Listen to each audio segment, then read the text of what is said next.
¿Se escucha ahí? Hola, hola. Ahora sí. Muy bien.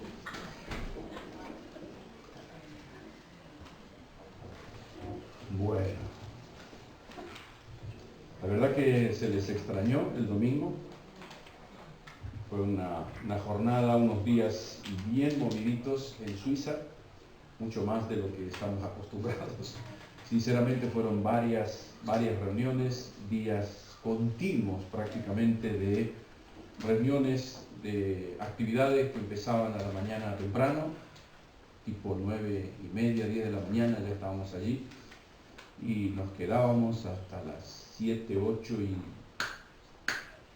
y la verdad que, wow, fue bastante duro y uno dice, bueno, cuando llega aquí, entonces viene el tiempo de parar un poquito, de descansar. Bueno, no, absolutamente no, porque llegaba aquí el lunes a la noche y el martes a la mañana firmamos la escritura y el martes a la tarde empezamos a hacer la mudanza, así que bueno, ya vivimos aquí, en nuestro piso, y damos gracias sinceramente al Señor porque era un deseo muy grande, más de Susana que mío, pero gracias al Señor por esto, porque de verdad han sido un tiempo de mucha oración, de mucha espera en el Señor, y sinceramente cuando somos conscientes de todo lo que Dios hace en nuestra vida, se genera una sensación de gratitud al Señor. Por eso orábamos con Susana esta mañana sobre ese punto y realmente decíamos, estamos alegres con Dios,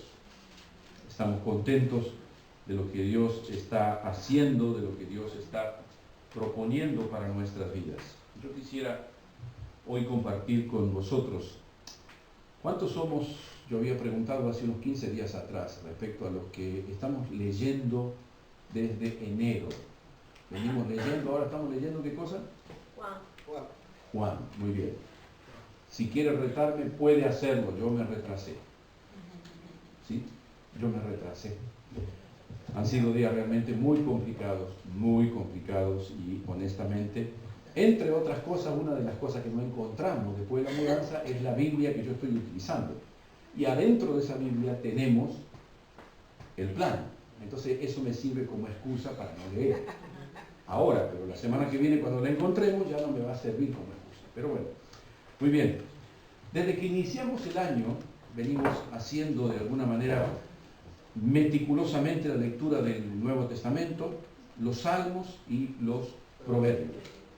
Y es interesante que cuando comenzamos el culto, Joel nos leyó el Salmo 23, que es de alguna manera un salmo probablemente el más conocido de todos los salmos, y termina diciendo el Salmo 23 en el versículo 6, ciertamente el bien y la misericordia me seguirán todos los días de mi vida, y en la casa de Jehová moraré por largos días. Amén.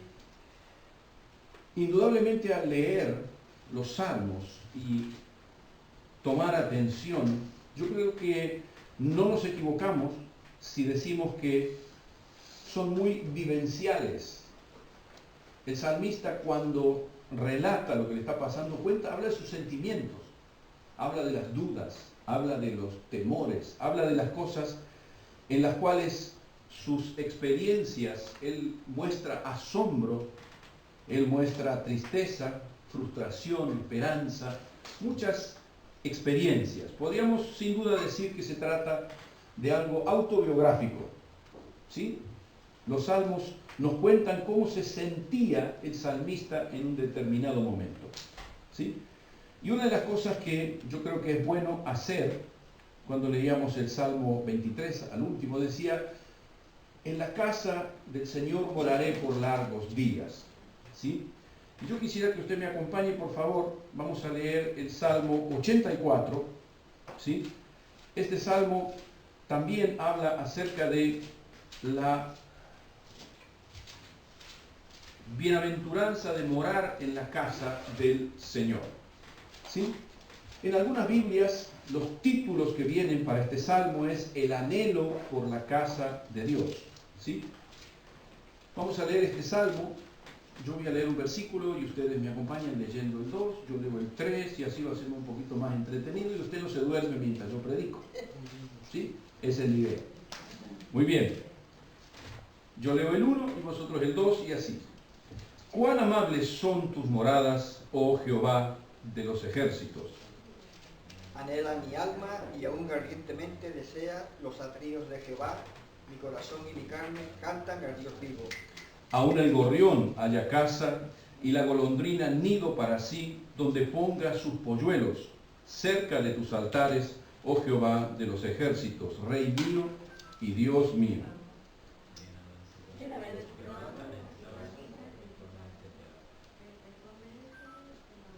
Qué tímidos que están. Les voy a ayudar yo como para que se animen. Opa, quieto. ¿Sí? Muy bien. El 4 vamos a leer todos juntos. Bienaventurados los que habitan en tu casa, perpetuamente te alabarán. Yo leo el 5. Bienaventurado el hombre que tiene en ti sus fuerzas, en cuyo corazón están tus caminos. Atravesando.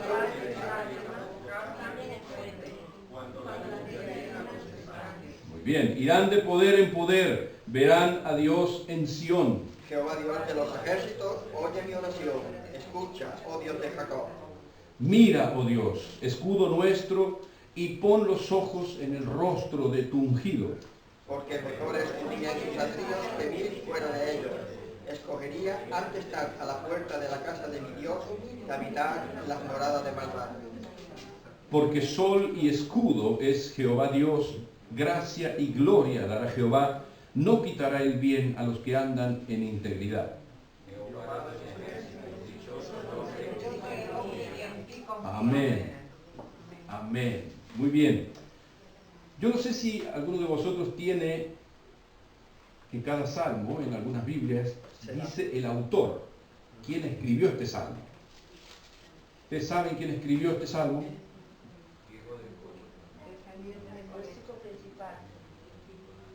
¿Quién? Los hijos de Coré. Los hijos de Coré. Los hijos de Coré. Muy bien. Yo no sé por qué, y esta es otra de las preguntitas que usted cuando llegue al cielo le puede hacer al Señor. ¿Por qué no le puso Juan, Pedro, Miguel, como se llamara? No, los hijos de. No sabemos por qué. Pero los hijos de Coré escribieron 12 salmos. Y la mayoría de ellos hablan acerca de la fidelidad de Dios. De lo bueno que es Dios. ¿No?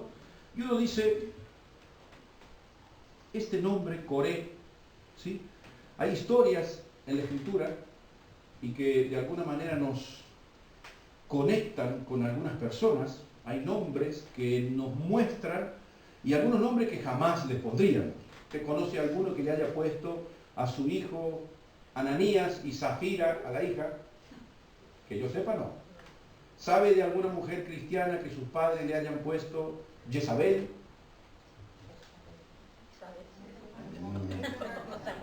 Yo no conozco, podría ser, ¿sí? ¿Por qué? Porque esos nombres es como que... No, esos nombres no, ¿sí? ¿Por qué? Porque están de alguna manera rodeados de una historia fea, negativa, ¿sí? Indudablemente yo recuerdo que cuando nosotros teníamos a Lucas y queríamos tener otro hijo, escuchamos un mensaje sobre la vida de Ana y cómo Ana había consagrado a su hijo al Señor antes de concebirlo. Y me acuerdo que salimos a la vereda del local de la iglesia ese día y casi al unísono nos dijimos con Susana, si tenemos un hijo varón el próximo, se llamará Samuel. Y bueno, ustedes ya lo han visto por acá, así que cumplimos nuestra palabra, ¿sí? Siempre recuerdo una anécdota muy cómica de un hermano en esta iglesia donde nosotros conocimos al Señor, porque él le puso a su hijo Ismael. Y entonces todos les preguntamos, ¿por qué Ismael? Para un cristiano, Ismael es el hijo que Abraham tuvo con Agar, con la esclava. Dice, bueno, vieron que los bebés cuando nacen, recién nacidos, están todos arrugados, son feos, ¿no?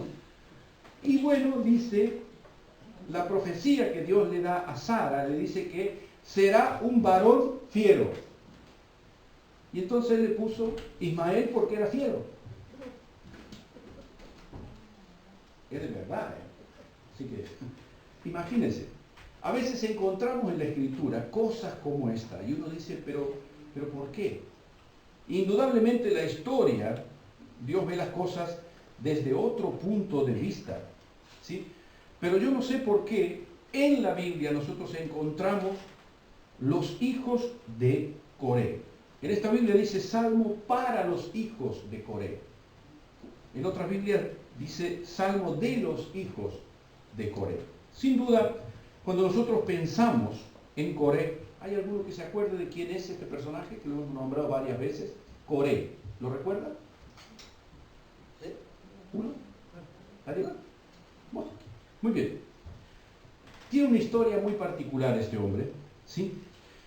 Hay dos Coré por lo menos en la Escritura. Antes de ir al análisis del Salmo 84, es interesante ver quién lo escribió, porque habla de la comunión con Dios, habla de lo bueno que es estar con Dios, y entonces uno dice, qué bueno, yo quiero que esta gente me transmita cómo es que llegó a esa conclusión. Y en realidad, si usted viene conmigo, por favor, a Números 16, yo le voy a presentar en sociedad este famoso Coré. Por lo menos hay dos Coré en la Biblia, ¿sí? Uno es hijo de Esaú y el otro es este que vamos a leer ahora. Venga conmigo, por favor, a Números 16, que entiendo que es este Coré del que se habla. Números 16, 1. Allí dice la Escritura, Coré, hijo de Izar, hijo de Coat, hijo de Leví. Es decir, este era tataranieto ¿de quién? De Jacob. ¿Sí? Era hijo de Coat, hijo de Leví, y después venía Jacob, después Isaac y después Abraham. Esa era su genealogía, ¿sí? Y miren lo que hizo este buen hombre. Coré, hijo de Isaac, hijo de Coat, hijo de Leví, y Datán y Abiram, hijos de Eliab, y On, hijo de Pelet, de los hijos de Rubén, tomaron gente y se levantaron contra Moisés con 250 varones de los hijos de Israel, príncipes de la congregación, los del consejo, varones de renombre, y se juntaron contra Moisés y Aarón y les dijeron, ¿por qué toda la congregación, y les dijeron, basta ya de vosotros, porque toda la congregación, todos ellos son santos, y en medio de ellos está Jehová. ¿Por qué pues os levantáis vosotros sobre la congregación de Jehová? ¿Sí? Si usted tiene título, allí en su Biblia podrá encontrar que dice rebelión de Coré, ¿sí? O rebelión contra Moisés y Aarón. Este es el currículum de Coré. Es un hombre que, siendo levita, no era de la tribu de Aarón, ¿sí? En ese momento él era un descendiente de Leví, pero no era de la tribu de Aarón. Era levita, pero no era sacerdote. Y él quería tener el sacerdocio, porque le pregunta a Moisés por qué ellos tenían que tener el liderazgo, y ellos lo tenían porque Dios lo había decidido así. Pero claro, él lo que quería era, indudablemente, como lo vemos a veces, que quería mandar él. Entonces dice, no, todos somos santos, todos somos iguales. Y bueno, Dios había decidido en ese momento que el liderazgo de las tribus lo tenía sacerdotalmente la tribu de Leví y la familia de Aarón, a la cual pertenecían Moisés y Aarón, ¿sí? ¿Qué fue lo que pasó con esta gente que se levantó contra Moisés y contra Aarón? Miren lo que sucede, venga conmigo por favor, allí a Números, también el capítulo 16, unos versículos más adelante, Versículo 28, ¿sí? Ellos hicieron una especie de revuelta, ¿sí? Y mire lo que sucede. Versículo 28 de Números 16. Y dijo Moisés: en esto conoceréis que Jehová me ha enviado, para que hiciese todas estas cosas, y que no las hice de mi propia voluntad. Si como mueren todos los hombres, murieren estos, o si ellos al ser visitados siguen la suerte de todos los hombres, Jehová no me envió.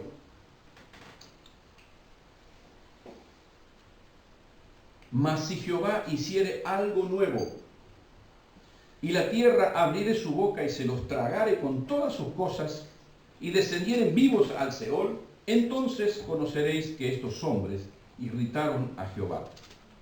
Y aconteció que cuando cesó él de hablar todas estas palabras, se abrió la tierra que estaba debajo de ellos, abrió la tierra su boca, se los tragó a sus casas, a todos los hombres de Coré y a todos sus bienes. Y uno dice, wow, ¿sí? Por si tenían alguna duda de que Dios estaba con Moisés, dijo, ¿y por qué tú tienes? ¿Vos querés saber por qué? Bueno, muy bien, ahí está. Eso fue lo que pasó. Todos los que estaban con él, los 250, se abrió la tierra y se los tragó a todos. Es decir, imaginaos, uno piensa y dice Coré y todos los que estaban con él, su familia borrada de la faz de la tierra. ¿Por qué? Porque lógicamente él estaba asumiendo una postura de rebelión contra Dios, ¿sí? Ahora, hay algo interesante, un poquito más adelante, en Números también, capítulo 26. Venga conmigo, por favor, vamos a leer ahí. Capítulo 26 de Números, que continúa con esta historia y dice, aconteció que después de la mortandad de esta gente, Jehová habló a Moisés y a Eleazar, hijo del sacerdote Aarón, diciendo, y empieza a nombrar algunas cosas, pero es muy interesante lo que dice del versículo 9 al 11. Mire lo que dice. Número 26, 9 al 11. Que eran los que se habían levantado contra Moisés y contra Aarón. Los hijos de Eliab, Nemuel, Datán y Abirán. Estos Datán y Abirán fueron del consejo de la congregación que se rebelaron contra Moisés y Aarón con el grupo de Coré cuando se rebelaron contra Jehová. La tierra abrió su boca, se los tragó a ellos y a Coré. Cuando aquel grupo murió, cuando consumió el fuego a 250 varones para servir de escarmiento, mas los hijos de Coré no murieron. Es muy interesante la historia. Muy interesante porque uno dice, murió Coré y todos los que estaban con él. Los hijos de Coré no murieron. Ahora, indudablemente, cuando uno piensa, ¿por qué no murieron los hijos de Coré? Porque hay algo que llevamos los seres humanos, y es que, de alguna forma, la familia que nosotros tenemos nos estigmatiza. De alguna manera, cuando nosotros vemos a una persona de una determinada forma, en Argentina tenemos un dicho que siempre dice, de tal palo, tal astilla. Y claro, imaginaos, hoy está muy de moda entre los jóvenes y los niños, el bullying, ¿sí? ¿Usted se imagina cómo habrá sido la infancia de los hijos de Coré? No dice la Biblia cuántos años tenían ellos, ¿sí? Pero ¿cómo habrán crecido estos hijos? ¿Qué habrán tenido ellos como... ¿Qué le habrán dicho sus amigos? ¿Qué habrá pensado la gente? Estos chicos son los hijos... serán igual que el padre, seguro. ¿Sí? Pero en realidad lo que nosotros leímos recién está escrito, y otros 11 salmos más, por los descendientes de este Coré. Y uno dice, ¿cómo es? Por eso yo quise darle de alguna manera a la palabra que voy a compartir hoy, precisamente tomando en cuenta esta historia, que es la historia de Coré. Alabanza al Dios de los marginados. ¿Por qué? Porque indudablemente esta historia nos coloca a todos los que de alguna manera, en algún momento de nuestra vida, nos sentimos señalados con el dedo. La vida es así, por diferentes motivos, por errores personales o por errores de nuestros familiares, por nuestra madre, por nuestro padre, por nuestro abuelo. Automáticamente la gente nos pone como un cartel aquí y nos dicen que nosotros somos de esa manera, ¿sí? Por eso mismo, cuando alguien de alguna forma dice de tal palo, tal astilla, hay una frase menos conocida y muy parecida en este aspecto que dice: la sangre se hereda y el vicio se apega. ¿Sí? La sangre se hereda y el vicio se apega. Esto hace indudablemente muy difícil la vida, la infancia de un niño o de una persona, una adulta, de sacarse ese peso de su espalda. Por eso es tan interesante esta historia de los hijos de Coré, porque cuando pasa el tiempo, aquí estamos hablando de cuando todavía Israel estaba en el desierto, todavía no habían entrado en la tierra prometida. Después uno ve todo lo que pasó con Josué cuando toman la tierra y seguían seguramente los descendientes de Coré, pasan los años y luego de un periodo de tiempo importante pasa algo muy interesante. Mire lo que dice Primera Crónicas 26:1. Mire lo que dice. Allí lo tiene usted en la pantalla para que usted lo vea. También fueron distribuidos los porteros de los coreitas, Meselemías, hijo de Coré, de los hijos de Asaf. Es decir, eso que usted ve allí, esa imagen, es el tabernáculo de reunión donde el pueblo de Israel, el pueblo estaba todo alrededor de este lugar, y la parte que está de blanco es lo que se llama el atrio, es el terreno donde estaba el tabernáculo en sí, que es la tienda que está en medio. Esa es la puerta de entrada al atrio del tabernáculo, y más atrás está en sí el tabernáculo. Todo lo que está alrededor de la tienda es el atrio, ¿sí? Ahora, es muy interesante esto, para que usted lo pueda ver un poquito más claramente. El tabernáculo es esa tienda, este es la puerta del atrio, la entrada al lugar, ¿sí? Y por eso mismo, aquí está el portero, que sería en este caso, como dice Primera Crónicas 26:1, Meselemías, hijo de Coré. Acuérdese de este detalle, por favor, porque es importantísimo para poder entender qué dice el salmo que nosotros vamos hoy a ver, ¿sí? Normalmente hay algo interesante, dice 26:1 de Crónica, que Meselemías estaba a la puerta, ¿sí? Muchas veces cuando nosotros pensamos, hoy justamente yo estaba allí cuando llegaba Esteban, que hoy está trabajando como ujier entre nosotros, tiene su cartelito puesto aquí que dice ujier, y de alguna manera puedo identificar en la persona de Esteban, en la persona de José, que también tiene el cartelito que dice ujier, que ellos estaban a la puerta. Y en realidad, en más de una oportunidad, cuando uno piensa el trabajo que ellos hacen, es un trabajo no es tan importante. Pero cuando uno llega a la Escritura y ve que hay una parte dedicada específicamente para el trabajo que hace el portero, en este caso, indudablemente tiene un valor, sobre todo pensando en el momento histórico en el que esto está escrito. Es muy interesante, porque de alguna manera, yo no sé si el Salmo 84, una partecita del Salmo lo escribió este Meselemías o no lo sabemos. Otra pregunta que usted puede hacer cuando llegue al cielo. Tenemos unas cuantas para hacer, la verdad, ¿sí? En realidad, estudiando la Escritura uno tiene más preguntas todavía, pero es interesante ver cómo de pronto 3000 años después, esto es David organizando de alguna manera la adoración. Todavía no se había construido el templo de Salomón, tenían todavía esto. Así que hace 3000 años atrás, ¿qué iba a pensar este hombre que estaba a la puerta? Que nosotros íbamos a estar hablando de él, 3000 años después, a miles de kilómetros de distancia, que él iba a seguir inspirando a gente que busca a Dios. Es increíble.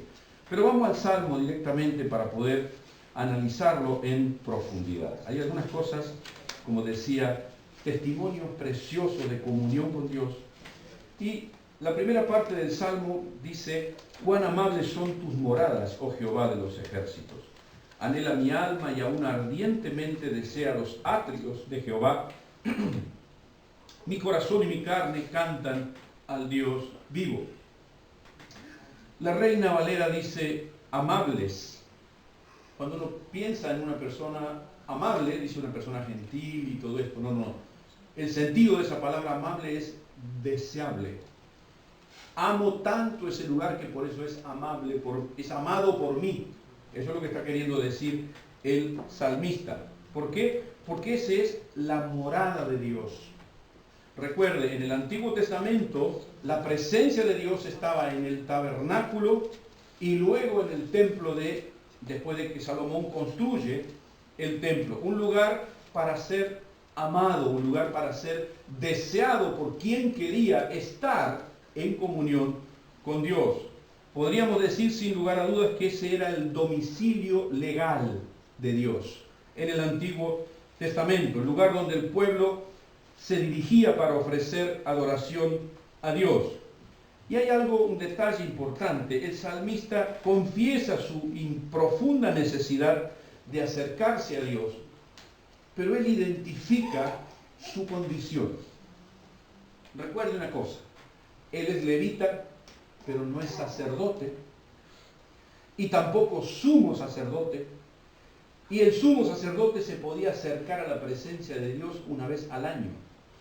Así que imagínese cuánto le faltaba a este hombre poder llegar a la misma presencia de Dios. Él no era ni sumo sacerdote, ni de la familia de Aarón. Él debe estar afuera. Entraban solo los sacerdotes al atrio. Los que estaban afuera eran de otras familias de la tribu de Leví, ¿sí? Cumplían otros propósitos. Pero aún así él está confiado en que Dios le escucha aunque está afuera. No le importa estar afuera. No le importa. El atrio del tabernáculo es lo que de alguna forma es una muralla para una ciudad, lo que establece los límites. Y en este caso el salmista sabe hasta dónde puede llegar. Él sabe que nunca podrá entrar. Y esto realmente es muy significativo, sobre todo porque a pesar de saber que él nunca va a poder estar en una comunión con Dios como la que alcanzan algunos sacerdotes o el sumo sacerdote solo un día al año, él está afuera.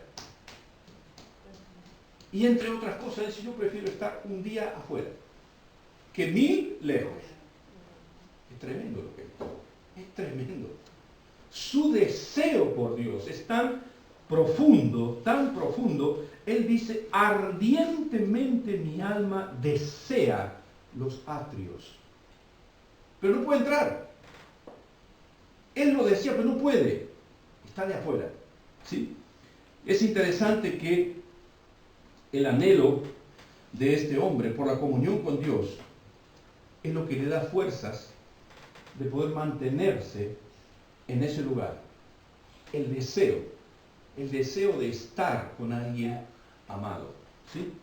Yo creo que ya os conté en una oportunidad, pero cuando éramos novios con Susana, yo viajaba todos los fines de semana, casi 1000 kilómetros en autobús, todos los fines de semana. Se me iba el sueldo con eso. Pero honestamente no me importaba. ¿Por qué? Porque quería estar con ella. Punto. Basta. De verdad, trabajé 2 años a 500 kilómetros de distancia y cuando hice el balance del dinero que me había quedado, me había gastado todo el viaje. Pero no me importó. Y no me importa hasta el día de hoy. ¿Por qué? Sencillamente porque yo iba a trabajar para poder volver el fin de semana. Era así. ¿Por qué? Porque estaba perdidísimamente enamorado de ella. No tanto como ahora, pero... Ahora más. Por supuesto, ni hablar. Muy bien. Ahora, cuando uno piensa en esto, en la aplicación práctica que yo le puedo dar a esto, estoy dando un ejemplo de algo que sucedía en el Antiguo Testamento, que menciona la casa de Dios. Ahora, hay algo interesante en esto porque muchas personas confunden cuando nosotros hablamos de la casa de Dios. A veces las personas piensan que estamos mencionando el local donde nos reunimos. Esta es la casa de Dios. Es más, algunos llegan tan al Antiguo Testamento que dicen que allí están las sillas y este es el altar. Esto es una plataforma, hermano. Esto no es un altar. Por una sencilla razón. Cuando uno va a la Escritura, en el Antiguo Testamento, el lugar santificaba a la persona. En el Nuevo Testamento es exactamente lo contrario. Es la persona que santifica el lugar.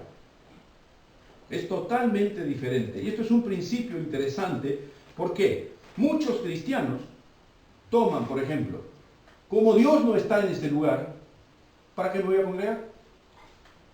No importa. Si total yo puedo mirar una predicación por YouTube y fantástico. ¿Ok? Es lo mismo. No, no es lo mismo. Porque hay un mandato en la Escritura de congregarnos, y congregarnos tiene mucho que ver, no solo con esta reunión. Las reuniones que nosotros tenemos en las semanas, el servicio que podemos dar y acompañar a una persona en necesidad, todo eso tiene que ver con la vida congregacional de la iglesia. Y por otro lado, en el otro extremo, están las personas que dicen literalmente, esto es un lugar porque cuando uno sube al altar, no se puede hacer esto y no se puede hacer aquello y no se puede hacer aquello, cuando en realidad los dos extremos están mal. Lo interesante es poder comprender por qué el salmista dice eso y qué significa para nosotros hoy. ¿Cuál es la casa de Dios? A veces cuando pensamos en un culto, es verdad, nosotros venimos el día domingo y queremos adorar a Dios. Traemos ofrendas, traemos cánticos. En mi caso, yo traigo una predicación. Hay gente que ha estudiado para compartir con los niños. Hay gente como José y Esteban, hoy particularmente, que se dedican a estar atendiendo a las personas que llegan. Javier, todos traemos de alguna forma algo a Dios. Algo que yo no hago normalmente todos los días. Es algo especial que tiene la comunión de la iglesia. Pero si nosotros, en lugar de estar aquí, hace un año atrás estábamos abajo, hemos subido de categoría. ¿Sí? Más cerca del cielo. Estamos más cerca del cielo. Entonces el año que viene vamos a tener los cultos arriba del techo. Ya seguimos subiendo. No. ¿Cuál es la cuestión? Es importante. ¿Por qué?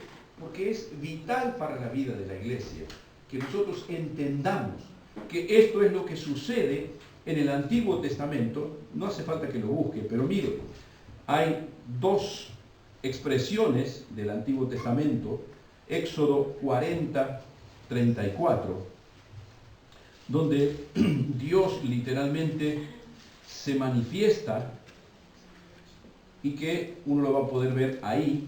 Dice, una nube cubrió el tabernáculo de reunión y la gloria de Jehová llenó el tabernáculo. ¿Sí? Aquí vemos lo que de alguna forma llamamos el domicilio de Dios, la casa de Dios. Pero también después que Salomón construye el templo, que pasó a la historia como el templo de Salomón, en 2 Crónicas 6:20, allí también hay una expresión muy interesante que usa Salomón en su oración y dice, que tus ojos estén abiertos sobre esta casa. Ahí era la casa de Dios. Allí era donde Dios estaba. Es más, si usted tiene la posibilidad un día de ir a Roma y puede visitar lo que es ¿cómo se llama? La Basílica de San Pedro, en Roma, el Vaticano, usted no tiene ni idea los millones y millones y millones y millones y millones que hay ahí. Porque es la casa de Dios, hermano. O sea, nosotros sabemos que no es esa la casa de Dios. Pero en la mentalidad católica está esta manera de ver que ahí habita Dios. Entonces, claro, lógicamente tiene que tener una suntuosidad impresionante. Esto es cuando de alguna manera la doctrina del Antiguo Testamento se mezcla con la doctrina del Nuevo. Pero vamos a ver un poquito cómo, según Jesús, cómo Él nos enseña cuál es la casa de Dios, que mejor que Jesús para que nos lo enseñe, ¿sí? Pablo también lo dice, pero creo que es más conveniente lo que Jesús enseña en Juan 14. Mire, venga conmigo por favor. Juan capítulo 14, ¿cuál es la casa de Dios? Mire, Juan 14, 15, 16, 17, 20 y 23. Leemos ahí. Versículo 16. Yo rogaré al Padre y Él os dará otro consolador para que esté con vosotros siempre. No en un lugar determinado, sino siempre en diferentes lugares. ¿Sí? Recuerde cuando Jesús está por irse en Mateo 28, dice, he aquí, yo estoy con vosotros todos los días, ¿hasta dónde? Hasta el fin del mundo. No hay un lugar específico donde Dios dice, esta es mi casa. ¿Cuál es la casa? Mire lo que dice el versículo 17. El Espíritu de verdad, al cual el mundo no puede recibir, porque no le ve ni lo conoce, pero vosotros lo conocéis porque mora con vosotros y estará en vosotros. En vosotros. Lo mismo, el mismo sentido dice el versículo 20. En aquel día vosotros conoceréis que yo estoy en mi Padre, vosotros en mí, y yo en vosotros. ¿Sí? Y el 23 dice, respondió Jesús y le dijo, el que me ama, mi palabra guardará, mi Padre le amará, y vendremos a él y haremos morada con él. Esto habla de una continua comunión que los discípulos de Cristo tenemos con él, independientemente del lugar donde nos encontremos. Ya no es ese el lugar, como era en el Antiguo Testamento. Es interesante, ¿por qué? Porque si bien hay cosas del Antiguo Testamento que han cambiado, hay otras que no. El sacerdote debía presentarse y una de las cosas que debía hacer era, antes de presentar sacrificio por los pecados del pueblo, tenía que presentar sacrificio por su propio pecado. ¿Sí?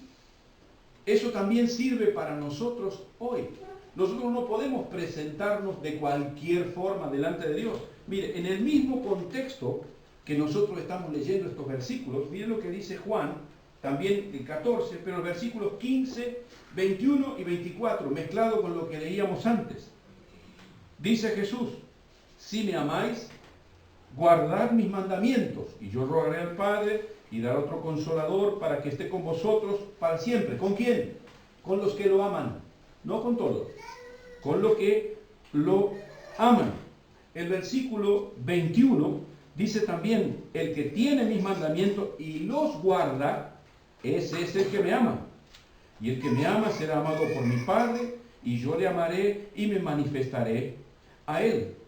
Y también el versículo 24 dice, el que no me ama, no guarda mis palabras. Y la palabra que habéis oído no es mía, sino del Padre que me envió. Ve cómo ahí tenemos la Trinidad en funcionamiento. El Padre manda al Hijo, el Hijo manda al Espíritu para que venga a vivir en nosotros.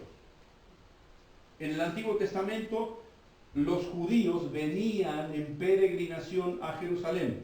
En el Nuevo Testamento los cristianos salen de Jerusalén a las naciones. Esto misionológicamente implica que en el Antiguo Testamento encontramos una fuerza centrípeta hacia Jerusalén y en el Nuevo Testamento una fuerza centrífuga desde Jerusalén y hacia afuera. Es interesante este concepto porque si bien tenemos todas estas promesas de que Dios va a estar con nosotros, nosotros tenemos que vivir de una determinada manera para que eso suceda en nuestra vida, ¿sí? Pablo advierte en Efesios, donde él dice literalmente, no contristéis al Espíritu Santo. ¿Por qué? Porque el Espíritu Santo se contrista, se pone triste, es como que se retira. Nosotros tenemos que cuidar eso.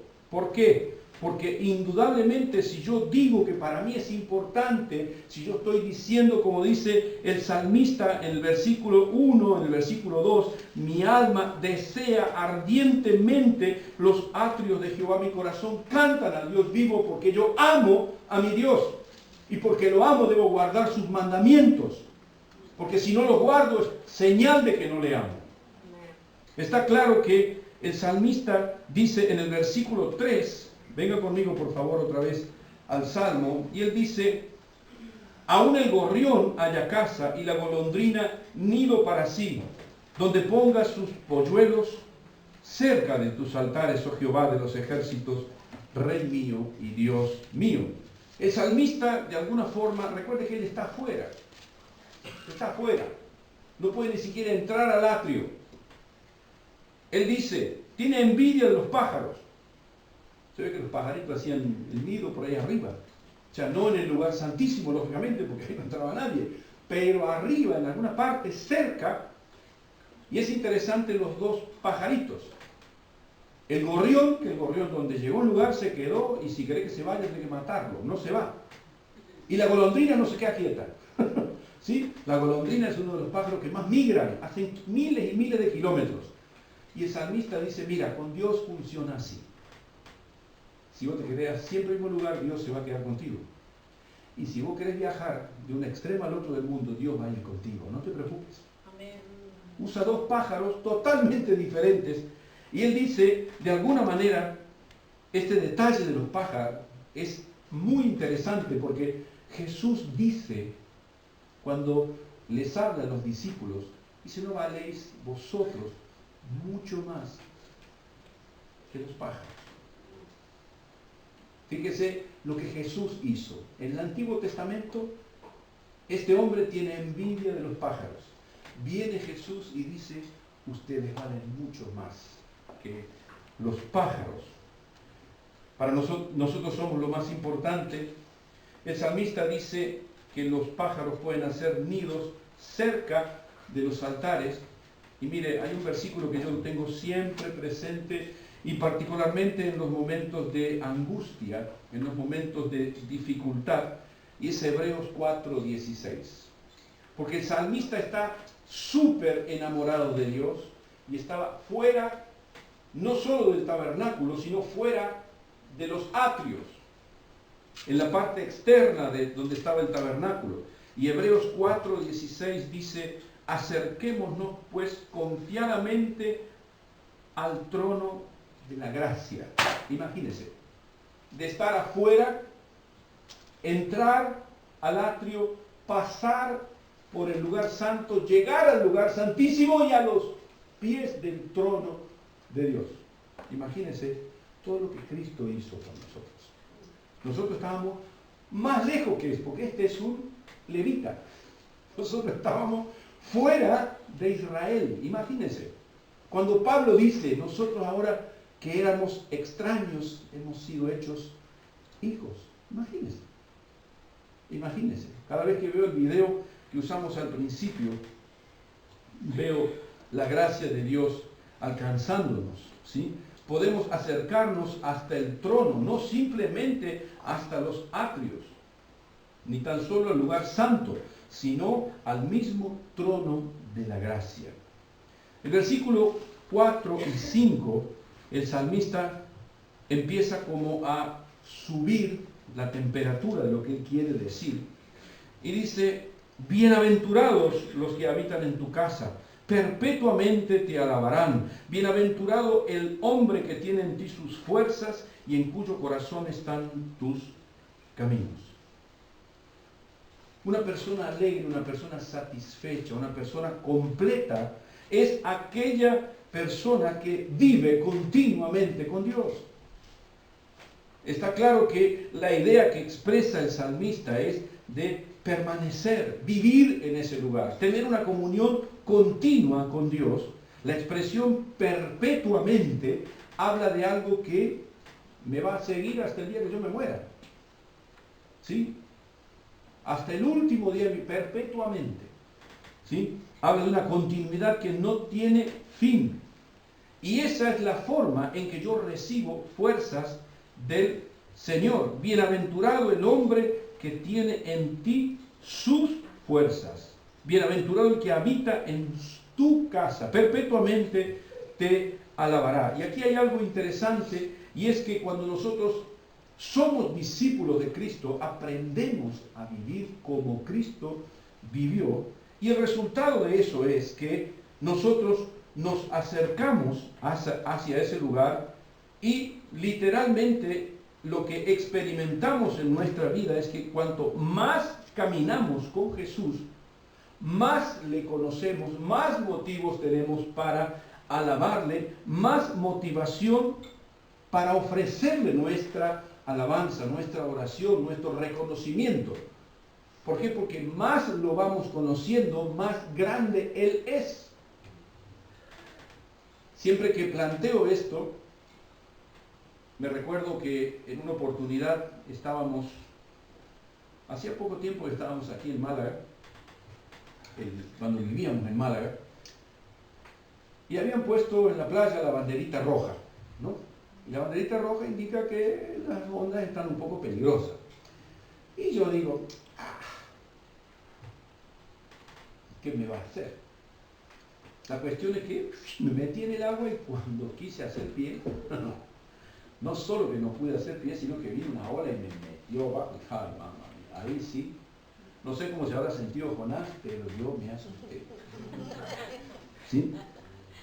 ¿Y cuál es la cuestión? Con Dios es así.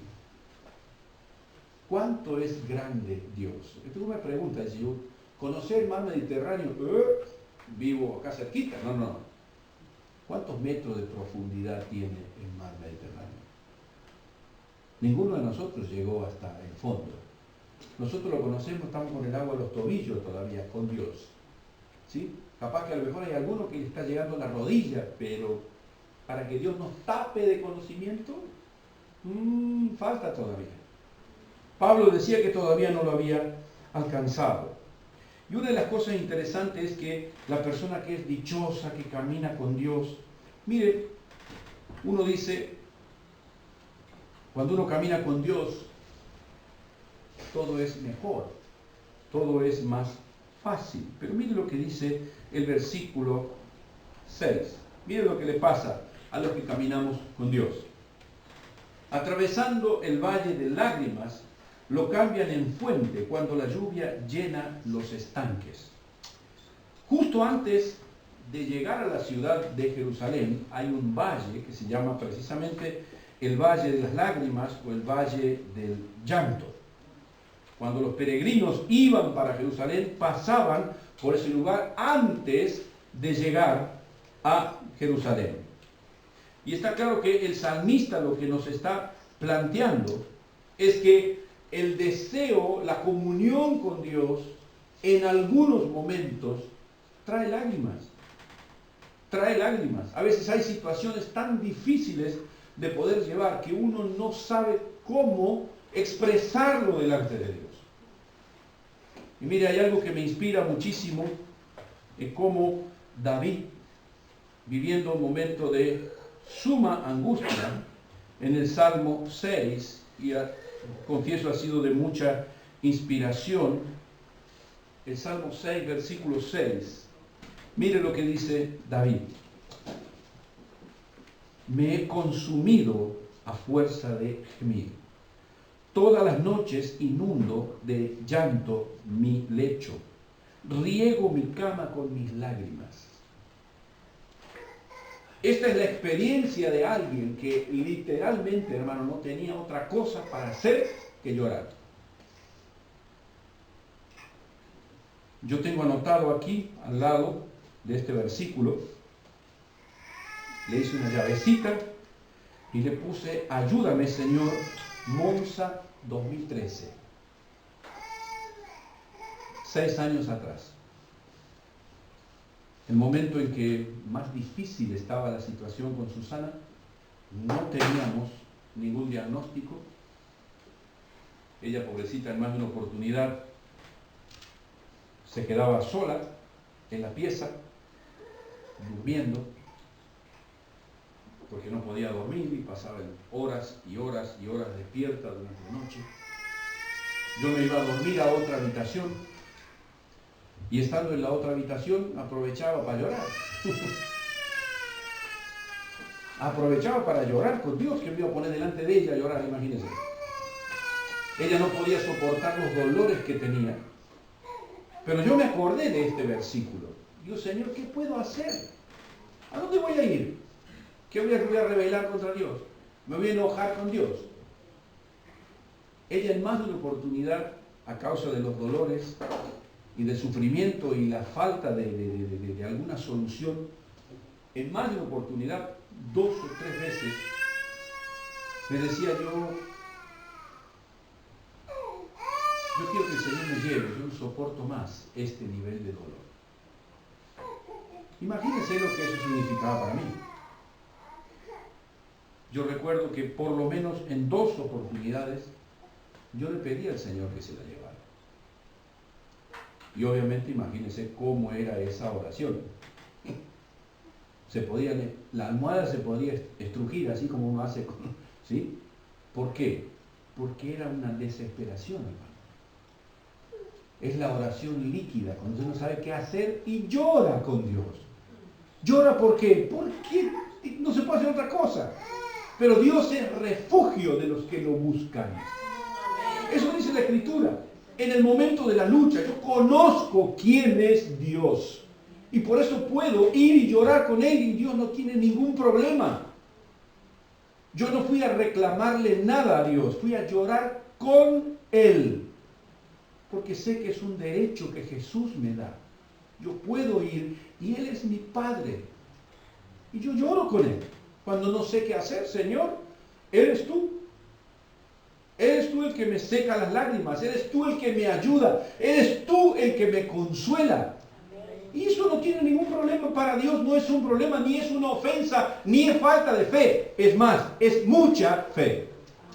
¿Por qué? Porque cuando usted no tiene nada delante de sus ojos, ninguna esperanza, puede enojarse con Dios y reclamar y decir, ¿por qué Dios tú permites esto? Y a veces pasa, hermano, uno no sabe qué hacer. Pero mire lo que dice el salmista. Él dice, atravesando el valle de lágrimas, lo cambian en fuente. ¿Se acuerdan de una canción que cantábamos hace muchos años? Que decía, has cambiado mi lamento en baile. ¿Y sabe qué? Esta fuente, que de alguna manera el salmista nos está diciendo, el valle de lágrimas se convierte en una fuente de la que bebemos hasta el día de hoy, hermano. Esas lágrimas que Susana vertió en su dolor, yo he vertido en mi impotencia, son una fuente de la que hoy todavía bebemos y vamos a vivir hasta el último día de nuestra vida. Parte de las personas que conocemos, algunos de ustedes, han bebido de esa fuente. ¿Por qué? Porque esto es parte de la vida de Dios. Cuando uno camina con Dios, puede ver este tipo de manifestaciones y esto no es privativo para nadie. Todos podemos convertir en Dios nuestras lágrimas en una fuente para nosotros y para los que quieran venir a beber de esa fuente. Yo pasé por ahí Yo sé lo que es la impotencia, yo sé lo que es el dolor, yo lo sé. Y eso es lo que el salmista nos está transmitiendo. Por eso yo creo que también cada uno de vosotros podéis tener esta fuente de la comunión con Dios. Y fíjese, la promesa es que cuando yo transformo mis lágrimas en Dios, en la presencia de Dios, en una fuente, mire lo que dice el versículo 7, irán de poder en poder, verán a Dios en Sión. Ahí vemos a Dios interviniendo de poder en poder, hace referencia a una dimensión creciente de autoridad contra el pecado. Y hace referencia también a la máxima esperanza que como cristianos tenemos. Porque la verdad es que invocamos a Dios, creemos en Dios, esperamos en Dios, pero no lo vemos. Pero hay una promesa en la Escritura que dice que un día le veremos tal cual es. Esto es lo que dice el Salmo. Lo veremos. ¿Dónde? En la Jerusalén celestial. Allá lo vamos a ver cómo es. ¿Cómo se? No lo sé. No lo sé. Otra pregunta para hacerle al Señor cuando veamos allá. Y hay algo interesante en esto, ¿sí? Que es la esperanza que Jesús siempre nos trae. ¿Se acuerda lo que Jesús dijo en Juan 14:2 respecto al lugar donde Él nos está esperando? Dice, en la casa de mi Padre muchas moradas hay. He aquí, yo voy a preparar lugar para vosotros. Esto es lo que dice el salmista. Él estaba de alguna manera profetizando lo que Jesús iba a hacer. El versículo 8 y el versículo 9, de alguna manera, también nos muestran esta esperanza que el salmista tiene. Y él dice, Jehová, Dios de los ejércitos, oye mi oración. Escucha, oh Dios de Jacob. Mira, oh Dios, escudo nuestro, y pon los ojos en el rostro de tu ungido. Aquí el salmista apela de alguna manera al corazón paternal de Dios. Recuerde que Él no está o no se percibe en la presencia de Dios. Está afuera. Él está afuera. Y de alguna forma Él dice, escucha, mira y oye. Apela a los sentidos de Dios. Él dice, escudo nuestro. Él sabe que no es el único, que Él hace parte de un pueblo. Jesús cuando enseñó el Padre, ¿cómo lo enseñó? Padre mío que está en los cielos. No, es nuestro. Dios no tiene preferidos. Todos somos iguales delante de Dios. Y el salmista dice que identifica en Dios no solo quien provee, sino también protege. Tú eres escudo. Pon los ojos en el rostro de tu ungido. Él aquí hacía referencia al sacerdote, que era sacerdote ungido, y hace referencia también al rey, que es ungido. Pero en el Nuevo Testamento, en 1 de Juan 4:20 me parece que es, si no recuerdo mal, 1 de Juan 2, no 4, 2, hay algo interesante que el apóstol nos transmite en ese aspecto, 1 de Juan 2:20, y dice, vosotros tenéis la unción del Santo. Vosotros. Nosotros tenemos la unción. En el Antiguo Testamento los sacerdotes eran los que ofrecían adoración a Dios y el pueblo participaba. Así. En el Nuevo Testamento el pueblo ofrece adoración a Dios porque todos tenemos la unción del Santo. En esto es bueno ver esta diferencia. Si bien tenemos dentro de la iglesia diferentes funciones, recuerda lo que dice Apocalipsis 1:6. Jesús con su sangre nos hizo reyes y sacerdotes.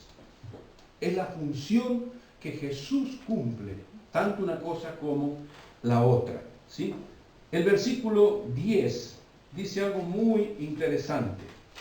Todos hemos sido ungidos como hijos de Dios. Y aquí está un poco el tema central de lo que dice el Salmo 84. Mejor es un día en tus atrios que 1000 fuera de ellos. Escogería estar a la puerta de la casa de mi Dios que habitar en las moradas de maldad. Un día en tus atrios. Él no podía entrar, porque no era sacerdote, estaba afuera, ¿sí? Ahora, el atrio era un lugar en el Nuevo Testamento, en el tabernáculo tenía una expansión de 23 por 46, pero cuando Salomón construye el templo es mucho más grande, muchísimo más grande. Por eso mismo, allí se encontraban en todo lo que es el atrio, el altar de sacrificio, la fuente donde se lavaban las manos los sacerdotes, pero no es el tabernáculo en sí, no es el lugar santo y mucho menos el lugar santísimo.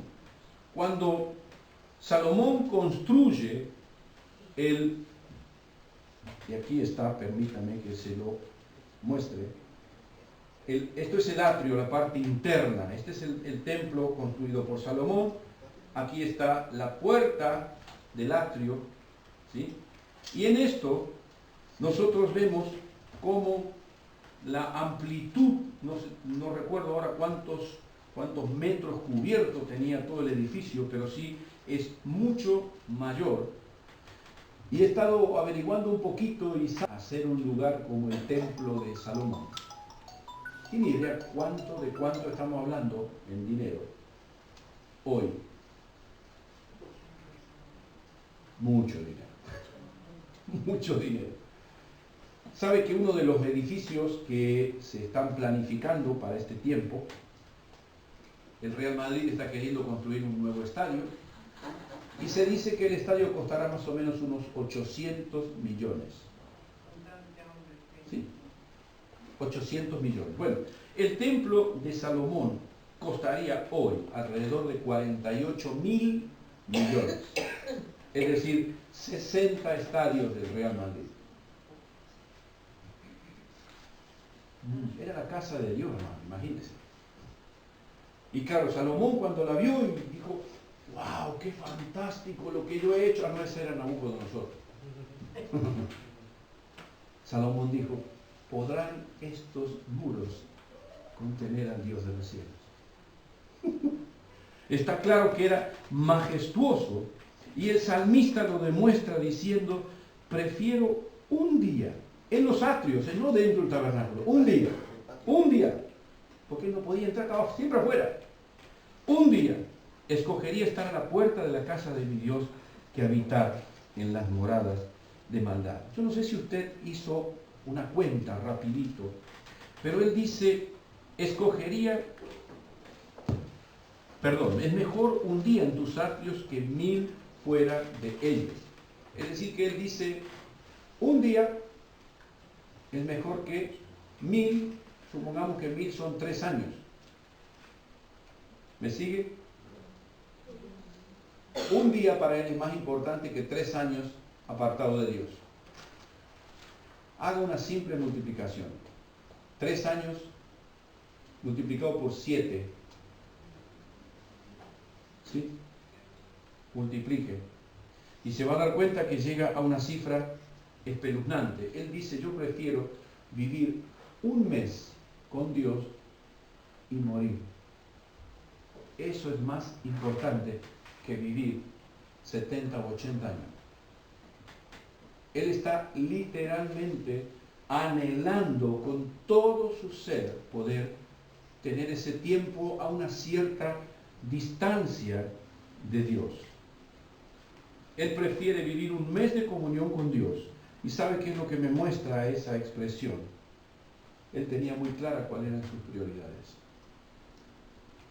Jesús lo transmitió diciendo, busca primero el reino de los cielos y las demás cosas serán añadidas. Este salmista lo tiene clarísimo. Él dice, yo prefiero estar un día con Dios que 3 años alejado de Dios. Algo importantísimo para nosotros. Y termina con 2 versículos. Dice el 11, porque sol y escudo es Jehová Dios. Gracia y gloria dará Jehová. No quitará el bien a los que andan en integridad. Y aquí hay algo interesante, y es que la fe que este hombre tiene es la certeza, dice Hebreos, de lo que yo no veo. Pero él dice, sol y escudo es Jehová. El sol es sinónimo de luz, sinónimo de saber dónde estoy parado. Y escudo es lo que me protege. De alguna manera, él sabe que estando en Dios, él sabe dónde ir, él sabe cómo comportarse y a su vez eso lo va a proteger contra sus enemigos. Recuerden lo que dice Pablo en Efesios 6. Bien clarito el apóstol dice, tomad el escudo de la fe. ¿Cómo yo tomo el escudo de la fe? A través de la palabra. ¿Qué dice la palabra de sí misma? Lámpara es a mis pies tu palabra.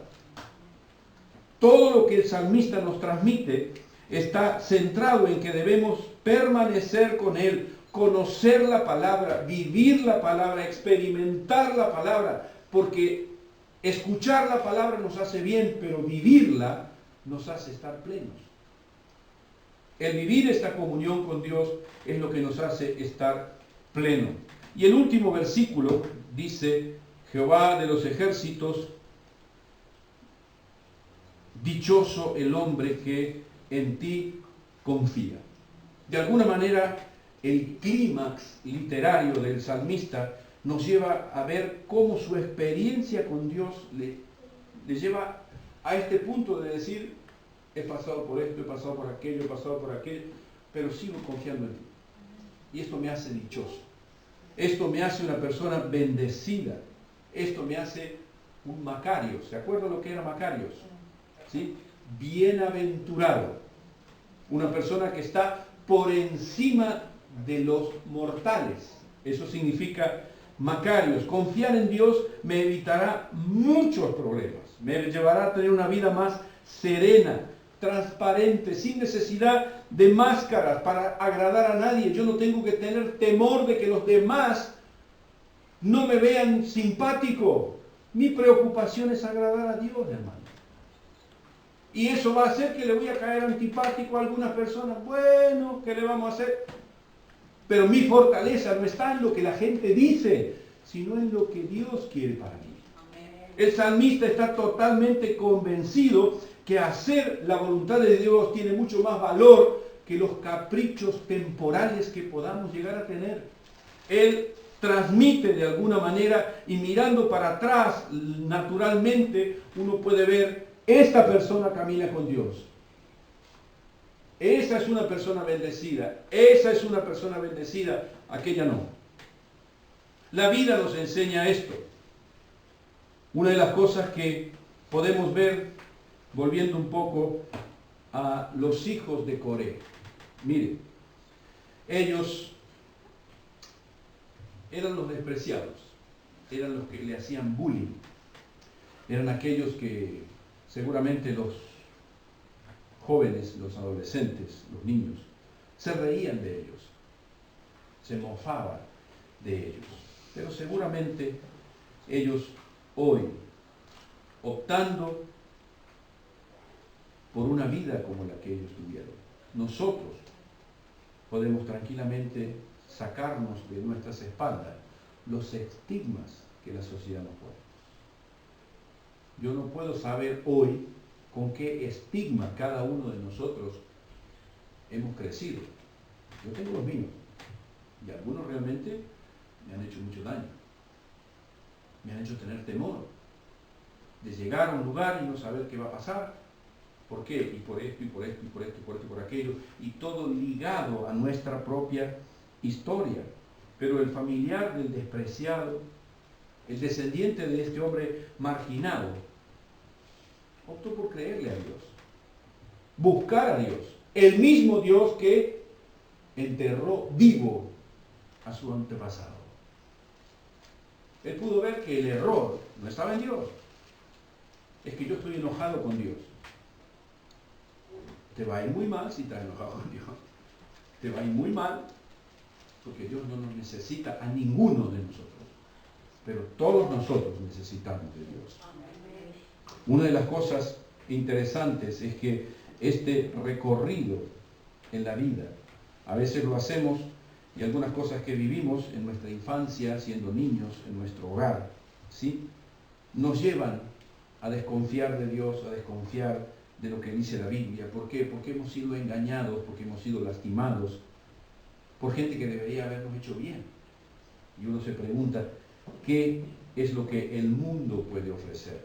El mundo puede ofrecer paliativos, pero nada, absolutamente nada, se puede comparar con lo que Dios nos ofrece. Nada, absolutamente nada. Y el salmista es consciente de eso. Él, sin poder llegar a esta comunión que el Espíritu Santo nos ofrece hoy, él dice, desea ardientemente. Usted en algún momento, un domingo a la tarde, cuando usted iba a salir para venir a la reunión, por alguna causa no puede venir. Usted percibe en su espíritu que desea ardientemente. Yo quiero esto, yo quiero tener este deseo hasta el día que me muera, hermano. Hasta el día que me muera, porque eso es vivir conforme a lo que Dios desea para nosotros. Por eso, yo quisiera que usted se ponga de pie y vamos a orar por esto. Vamos a orar por esto para que cada uno de nosotros tengamos en este tiempo esa conciencia de que Dios está junto a nosotros y que de alguna manera tenemos que recuperar el deseo por la comunión con Dios, el deseo de estar con Él. Vamos a orar, por favor. Señor, bueno, gracias te damos. Gracias te damos, Señor, porque es tu favor y tu misericordia, Señor, la que nos sostiene. Y en esta tarde, Señor, queremos reconocer, Señor, ante todo, que no hemos tenido este anhelo. Señor, no hemos podido aún percibir en nuestro espíritu este anhelo del cual habla el salmista.